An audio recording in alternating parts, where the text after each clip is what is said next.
Bismillahirrahmanirrahim. Assalamualaikum warahmatullahi wabarakatuh.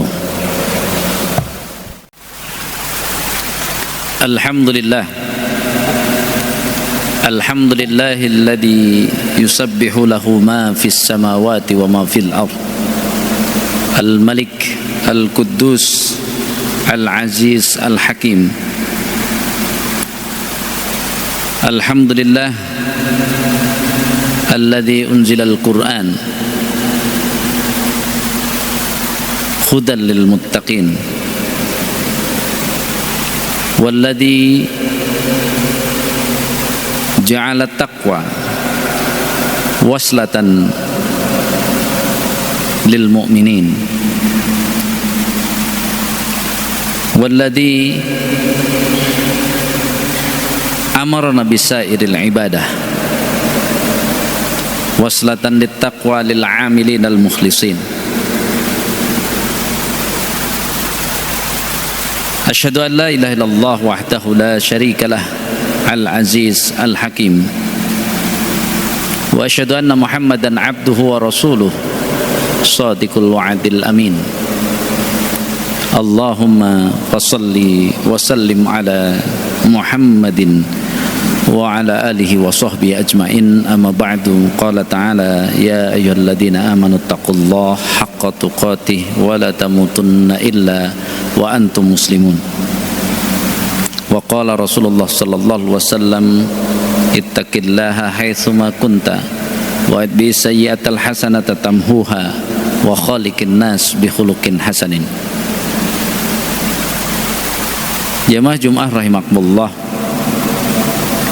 Allah subhanahu wa ta'ala telah memberikan peringatan kepada kita yang ada dalam surat Al-Jumu'ah ayat 5. Masalul ladina hummilut tawrah thumma lam yahmiluha kamasalil himar yahmilu asfara. Perumpamaan orang-orang yang mereka telah diberikan Taurat, kemudian mereka tidak menggunakan Taurat itu untuk dijadikan panduan dalam kehidupannya, untuk dijadikan pedoman dalam hidupnya. Kamasalil himar, Allah ibaratkan seperti himar. Para ahli tafsir menyebut ini adalah celaan, hinaan. Manusia disamakan dengan keledai. Ditambah lagi kehinaannya karena yahmilu asfaro, keledai membawa kitab yang tipis saja nggak ada manfaatnya, karena pasti nggak tahu apa isinya, nggak mau belajar apa yang ada dalamnya. Di sini yang disebut bukan kitab kecil tapi asfar, kitab yang tebal. Sudah keledai memanggul kitab yang tebal. Jamaah sekalian, apa yang ada di dalam Al-Quran merupakan peringatan bagi kita, bagi kaum muslimin. Sehingga mari kita benar-benar memulai apapun, walaupun ini adalah Masehi, tapi kenyataannya kita tempat tanggal lahir kita pakai Masehi, kerja kita juga Masehi, tidak ada salahnya. Kata Nabi, al-kalimah al-hikmah, ada kalimat yang baik yang asalnya bukan dari Islam, kalau memang dipakai, pakailah. Karena Nabi mengatakan dhalatul mu'min, milik orang mukmin yang hilang. Salah satunya mari kita merenung di awal tahun 2024 ini, sehingga jangan sampai kita yang telah diberi pedoman hidup berupa Al-Quran, kasusnya sama dengan yang Taurat telah diberikan kepada mereka. Bahkan Al-Quran lebih hebat dari itu. Maka jangan sampai kita telah Allah berikan Al-Quran, tapi kita seperti keledai yang membawa kitab yang tebal. Karena itu hadirin rahimakumullah,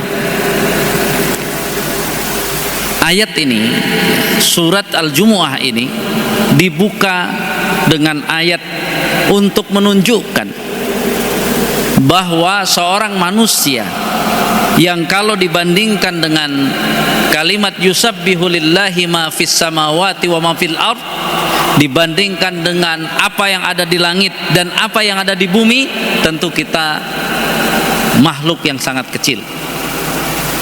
Apalagi bicara tentang langit, bumi dan seluruh planet ini yang mirip dengan ini bukan hanya satu tapi miliaran, tambah kecil lagi. Dan itu semua ditegaskan Allah Al-Malik, Allah yang punya, Allah yang berkuasa, Al-Quddus, dan di dalam kekuasaan Allah baik dari penciptaan, pengaturan, semuanya tanpa cacat sedikit pun. Al-Aziz, tapi Allah Maha Perkasa. Al-Hakim, Allah Maha Bijaksana. Dari sini berarti kan Allah menyampaikan tentang bagaimana luasnya tata kosmik yang ada di hadapan kita, sehingga hal ini dijadikan instrumen untuk masuk. Allah mengatakan huwallazi ba'asa fil ummiyina rasulan. Lalu Allah bicara seseorang manusia yang kecil tadi, yang kalau dibandingkan langit dan bumi tidak ada apa-apanya. Bahkan Allah ambil fil ummiyin, diambil dari tengah-tengah. Al ummiyin, orang-orang yang buta huruf, tidak bisa baca, tidak bisa tulis, mayoritas. Para ahli sejarah menyebut hanya belasan yang bisa baca dan tulis. Tapi para peneliti mengatakan bukan itu saja, masih mending cuman tidak bisa baca dan tulis, tapi sangat anti terhadap literasi kemajuan. Maka mereka yang digunakan panduan hidupnya adalah hayalan-hayalan, mitos-mitos, apa yang disampaikan oleh dukun-dukun itu yang digunakan. Sehingga dari situ Allah katakan kami ambil satu, kami utus menjadi rasul minhum, dari orang-orang ummi itu, bukan diambil dari tempat lain, dari situ. Yang di dalam sejarah sebelumnya 3000 tahun kurang lebih Persia menguasai daerah situ, tapi tidak memasukkan Quraisy sebagai bagian dari wilayahnya, karena tidak ada sumber daya alam dan juga sumber daya manusia. Disusul Romawi, nanti Romawi juga sama, menguasai hampir 1000 tahun, tetapi tidak memasukkan wilayah tersebut menjadi bagian dari wilayah mereka karena rugi. SDM-nya al-ummiyin, kemudian tanah tidak menghasilkan apapun. Di zaman kita saja mereka sudah ada eksploitasi minyak menjadi negara kaya, tapi zaman dulu tidak. Sehingga Allah tunjukkan manusia yang tadi dari tempat yang tidak dilirik oleh manusia lain, kemudian diutus satu orang ini, kemudian mengikuti apa yang telah Allah berikan kepada Rasul tersebut, lalu tiba-tiba menjadi manusia yang sangat luar biasa. Itu kan Rasul. Bagaimana dengan kita? Maka Allah jawab dengan kalimat wa akharina minhum lamma yalhaqu bihim. Demikian juga umat-umat yang lain, kita termasuk di dalamnya, kalau mau melakukan hal yang sama maka akan menghasilkan sesuatu yang sama dahsyatnya. Apa yang dilakukan? Maka kalau dilihat, ini bicara tentang mendidik diri sendiri, mendidik umat ini, atau kita bicara tentang pendidikan. Apa maksudnya? Maksudnya Al-Quran yang telah Allah berikan kepada umat Islam melalui Nabi Muhammad SAW ini jangan dianggurkan, tapi dijadikan sesuatu yang sangat luar biasa, yang hari ini kita bisa sebut itulah ilmu. Jamaah sekalian rahimakumullah, kita harus bertanya, kenapa hari ini manusia di muka bumi ini banyak sekali yang kacau balau, baik dalam urusan politik, dalam urusan ekonomi, dalam urusan sosial. Kenapa? Seorang pemikir pendidikan, Dr. Majid Irsan Al-Kilani, yang di samping beliau adalah penulis tentang bagaimana dasar-dasar pendidikan, menyatakan dalam kitab tentang filsafat pendidikan itu mengatakan bahwa kaum muslimin sebenarnya akan bisa mendidik dengan sangat hebat, karena yang dinamakan ilmu khususnya dalam hubungan dengan pendidikan itu hingga hari ini para pemikir-pemikir barat yang tidak muslim itu hingga hari ini, sekali lagi hingga hari ini, mereka belum tuntas membahas tentang Tuhan. Bahkan tidak jarang mereka akhirnya berkesimpulan Tuhan tidak ada, baik itu ateis ataupun agnostik, semuanya. Karena apa? Karena mereka tidak paham bagaimana membahas tentang Tuhan. Karena itu jamaah sekalian rahimakumullah, maka bagi muslim ini merupakan langkah yang harusnya lebih maju daripada yang lain. Karena bagi seorang muslim, kalau mau merujuk kepada Al-Quran, kepada hadis-hadis, sudah tuntas membahas tentang Tuhan, nggak perlu diteliti lagi, sudah jelas, lengkap.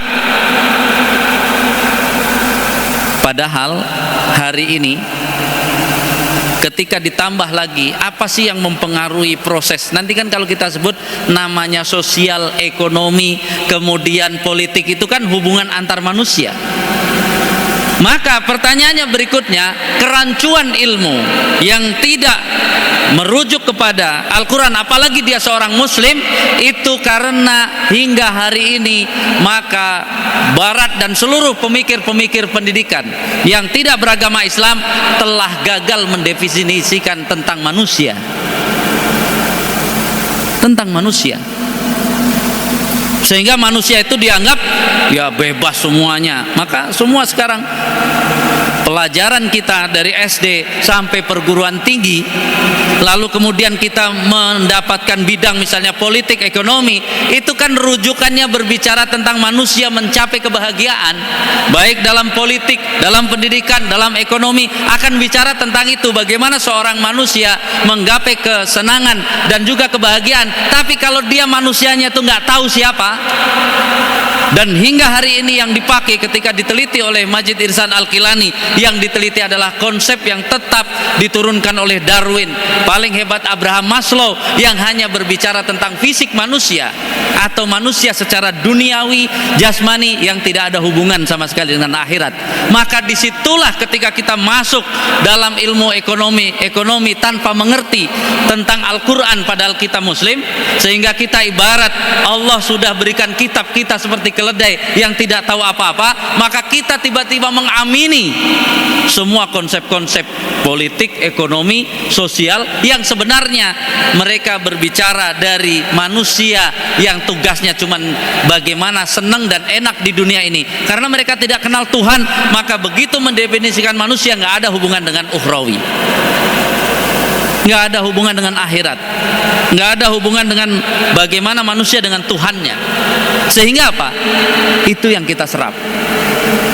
Lalu tiba-tiba kita ya dengan pendidikan yang ada, semangat kita membuat pendidikan Islam, tapi pertanyaannya, apakah itu juga dikonsep bahwa ketika yang kita konsep itu benar-benar bagaimana cara anak ini mengenal Tuhannya dan bagaimana anak ini mengenal manusianya, lalu apa saja fungsi manusia yang telah Allah tetapkan dalam Al-Quran dan dinamakan sukses serta bahagia kalau dia bisa melaksanakan apa yang telah Allah tetapkan sebagai seorang manusia.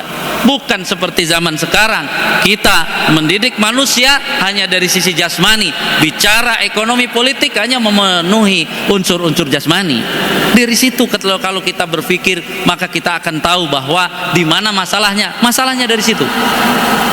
Lalu tiba-tiba nanti ahli-ahli ekonomi sosial diajak duduk bareng merenungi Al-Quran, bisa jadi mereka tidak terima. Ini kan tambah jauhnya, sehingga dia menjadi tersesat sendiri.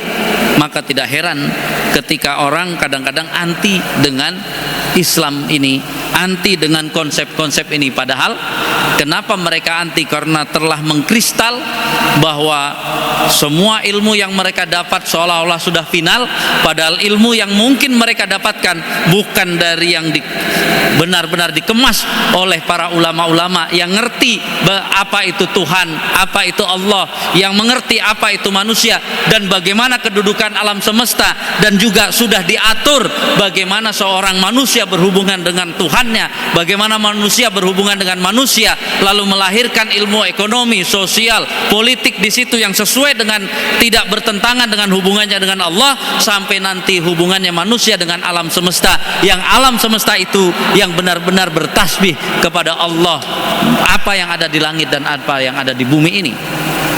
Tiba-tiba masjid-masjid kita, majelis-majelis taklim kita tidak pernah mau berbicara tentang bagaimana kemajuan itu. Yang ada balik lagi perkara yang dibicarakan adalah perkara-perkara yang sudah selesai tuntas, entah fikih lah, entah bahasan bid'ah, yang semuanya untuk pertentangan yang tidak jelas.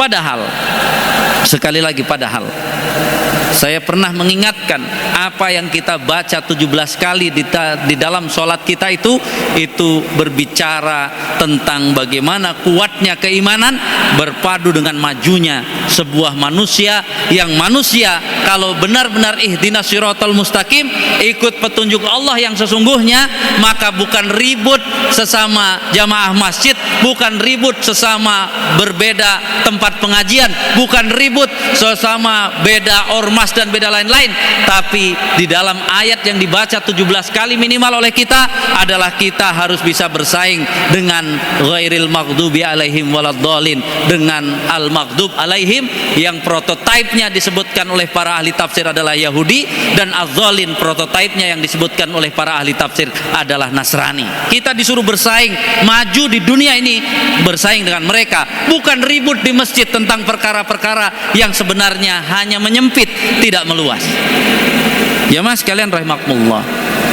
Maka mari di tahun 2024 ini kita harus punya tekad menjadi orang muslim yang membawa Al-Quran, seorang muslim yang benar-benar membawa Al-Quran, sehingga apa yang harus kita lakukan, maka segala sesuatu mari kita pertimbangkan, nanya kepada orang-orang yang belajar Al-Quran, termasuk dalam memilih pemimpin, pakai Al-Quran, sudah ada. Jangan seperti keledai yang kita seolah-olah tidak punya panduan apapun, baca mana, apakah sembarangan saja? Tidak, semuanya sudah ditetapkan oleh kita, oleh Allah Subhanahu wa taala.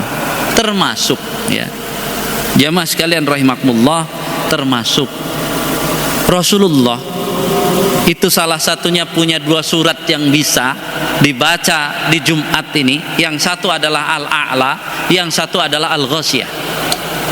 Di sini saya ingin menjelaskan mulai sekarang, ketika hadis itu merupakan bagian dari wahyu dengan kalimat ya, wa ma yantiqu anil hawa in huwa wahyu yuha, tapi orang suka tidak paham karena hadis itu dari sana, maka dipahaminya seperti kalimat anak umur 5 tahun.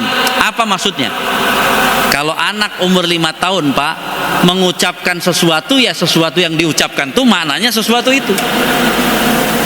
Tapi orang makin punya ilmu, yang diucapkan itu kan kita selalu bilang ada makna di dalamnya yang terkandung, makin dalam dan makin luas. Ini sering terjadi kasus antar jamaah memaknai hadis seperti ucapan anak 5 tahun. Kalau orang tidak sama dengan teks hadisnya langsung berantem. Itu masalah. Kan sudah dibilang bahwa hadis itu bagian dari wahyu, maknanya dalam dan luas, jangan sembarangan, jangan dimaknai sekedarnya saja. Ini maksud ayatnya seperti itu. Sehingga termasuk sekali lagi jamaah sekalian rahimakumullah, di dalam bacaan itu kan pertama surat Al-A'la yang isinya tentang ya bagaimana nanti hubungan kita dengan Allah, karena setelah fadzakir in nafa'ati dzikra, nanti di ujungnya adalah wa dzakara asma rabbih fasalla, mengingat Allah dan salat. Tapi surat Al-Ghasyiyah, apa mana Al-Ghasyiyah? Al-Ghasyiyah itu artinya hari kiamat. Kenapa hari kiamat disebut Al-Ghasyiyah? Karena Al-Ghasyiyah itu artinya tertutup. Memang kita tidak tahu sama sekali kiamat ini ditutup oleh Allah bagaimana. Tapi di ayat itu berbicara awalnya adalah tentang penghuni neraka, yang kedua penghuni surga. Cirinya gampang, malaikat mengumpulkan calon penghuni surga dan neraka itu gampang. Dari mana? Dilihat wajahnya saja. Kalau wajahnya khosyiah, nanti di akhirat dibangkitkan dia lemes lesu, itu calon penghuni neraka. Tapi kalau calon penghuni surga, wujuhu yauma idzin na'imah, ceria, riang gembira. Itu satu. Tapi begitu fadzakir, innama anta mudzakir, yang disebut adalah alam semesta. Afala yanzuruna ilal ibili kaifa khuliqat wa ilas samai kaifa rufi'at wa ilal jibali kaifa nusibat wa ilal ardi kaifa sutihat. Maka dalam konten kita tidak boleh kaku hanya melihat penafsiran. Kalau sudah bicara tentang alam semesta, tidak bisa. Kita harus meluas. Makanya bicara Quran, hadis jangan dipersempit, tapi diperluas untuk perkara-perkara yang memang diperluas. Kenapa? Hari ini menafsirkan afala yang duruna ilal ibili kaifa khuliqat tidak cukup dengan melihat unta, tapi kita harus memperhatikan ilmu biologi zaman sekarang. Kira-kira biologinya naik ke atas, apakah membuat orang takut masuk neraka lalu ingin masuk surga, atau sebaliknya? Ilmu dipakai untuk apa? Jadi wa ilas samai kaifa rufi'at itu berbicara tentang astronomi, juga berbicara tentang telekomunikasi, karena semuanya menggunakan as-sama. Jadi berkembang sehingga belajar Al-Qur'annya menarik, tidak muter-muter balik lagi ke sana. Itu menjadi dasar berpikir. Tapi untuk yang berkembang harus berkembang. Termasuk wa ilal jibali kaifa nusibat, geologi. Kemudian wa ilal ardi kaifa sutihat, jangan jadi berdebat bumi datar atau bumi bulat dengan menggunakan hadis-hadis dan Al-Qur'an. Itu menyalahi, karena maksud dari wa ilal ardi kaifa sutihat, konteks Al-Qur'an itu disampaikan pertama kepada orang-orang yang malas berpikir, sehingga harus diberikan sesuai dengan kenyataannya. Bumi kenyataannya ya datar bagi seorang manusia yang kecil berada di sesuatu yang lapang. Tapi hari ini kalau mau dikembangkan, ini kan berbicara tentang geografi, ini berbicara tentang pemetaan, ini berbicara tentang ilmu sekarang banyak dipakai. Google Map itu adalah wa ilal ardi kaifa sutihat. Jadi bukan dari sini malah berdebat cari hadis mana dalil bumi bulat dan bumi datar. Itu mundur ilmunya, bukan maju. Sama ketika di dalam Al-Quran, kenapa banyak surga digambarkan sebagai banyak pohon, bawahnya sungai-sungai. Kenapa? Disampaikan kepada orang Quraisy yang di sana tanah tandus, padang pasir panas. Jangan disampaikan kepada orang Cianjur Sukabumi. Nanti mereka bilang, kita udah di surga karena sudah ada pohon-pohon. Harus berarti kan memaknai apa itu surga adalah harus menarik bagi orang yang diajak bicara oleh kita. Begitu loh pengembangan pendidikan, pengembangan cara menyampaikan dakwah dan sebagainya. Karena itu jamaah sekalian rahimakumullah, stop kita untuk menjadikan ilmu sebagai ajang perdebatan, perkara-perkara fikih di otak ubak-ubak lagi. Karena apa? Kita harus maju. Kata kalimat yang kita ucapkan di dalam sholat adalah ihdinas siratal mustaqim siratal ladzina an'amta alaihim ghairil maghdubi alaihim waladdallin. Mari bersaing dari ekonomi, politik, sosial dengan yang tidak beriman. Bukan ribut antar jemaah masjid, akhirnya begitu nanti memilih pemimpin saja yang dipilih hanya sekedar siapa yang bayar banyak. Itulah PR kita, bahwa kita berarti kalau terus seperti itu bagaikan keledai yang memikul al-asfar, kitab-kitab yang besar. Na'udzubillah summa na'udzubillah. Barakallahu li wa lakum fil Qur'anil azim wa nafa'ani wa iyyakum bima fihi minal ayati wa dzikril hakim wa taqabbalallahu minni wa minkum tilawatahu innahu was-sami'ul alim fastaghfirullahal azim li wa lakum innahu wal ghafurur rahim. Alhamdulillahi rabbil alamin wal aqibatu lil muttaqin fala udwana illa 'alal zalimin. Asyhadu an la ilaha illallah wahdahu la syarikalah al azizul hakim wa asyhadu anna muhammadan abduhu wa rasuluh shadiqul wa'dil amin. Allahumma fassalli wa sallim ala muhammadin wa ala alihi wa sahbihi ajmain. Amma ba'du, qala ta'ala ya ayyuhalladzina amanu taqullaha wa qulu qawlan sadida yuslih lakum a'malakum wa yaghfir lakum dhunubakum wa may yuti'illaha wa rasulahu faqad faza fawzan 'azima. Qala Allah Ta'ala innallaha wa malaikatahu yusholluna 'alan nabi ya ayyuhalladzina amanu shallu 'alaihi wa sallimu taslima. Mari jamaah sekalian rahimakumullah, kita menjadi seorang muslim, seorang mukmin yang benar-benar memikul Al-Qur'an, bukan keledai kita. Allahumma salli wa sallim ala Muhammadin fil awwalin wal akhirin wa sallim wa radiyallahu tabaraka wa ta'ala an kulli sahabati Rasulillahi ajma'in. Alhamdulillahi rabbil alamin. Allahumma ighfir lil mu'minina wal mu'minat wal muslimina wal muslimat al ahya'i minhum wal amwat innaka sami'un qaribun mujibud da'wat faya qadiyal hajat. Rabbana taqabbal minna innaka antas sami'ul alim wa tub alaina innaka antat tawwabur rahim. Allahumma anfa'na bima 'allamtana wa 'allimna ma yanfa'una warzuqna uluman tanfa'una fid dini wad dunya wal akhirah. Rabbana zalamna anfusana wa illam taghfir lana wa tarhamna lanakunanna minal khasirin. Allahumma ansurna wal muslimina fi Indonesia min makril kuffara wal munafiqina wal musyrikin. Allahumma ansurna nasran qariban. Allahumma ansurna nasran azizan. Allahumma mazzik jam'al kafirina wal musyrikina wal munafiqin. Allahumma al'anhum la'nan kabiran. Allahumma al'anhum la'nan qariban. Allahumma ya Allah, Allahumma ansur muslimina wal mujahidina fi Palestin. Allahumma taqabbal suhada'ahum. Allahumma shfi mardahum. Allahumma ansurhum nasran qariban. Allahumma ansurhum nasran azizan. Allahumma alaika bil yahud wa amrika walladina yuqatilunahu wa yuharibunal muslimin. Allahumma mazzik jam'ahum wasattid samlahum wa zalzil aqdamahum.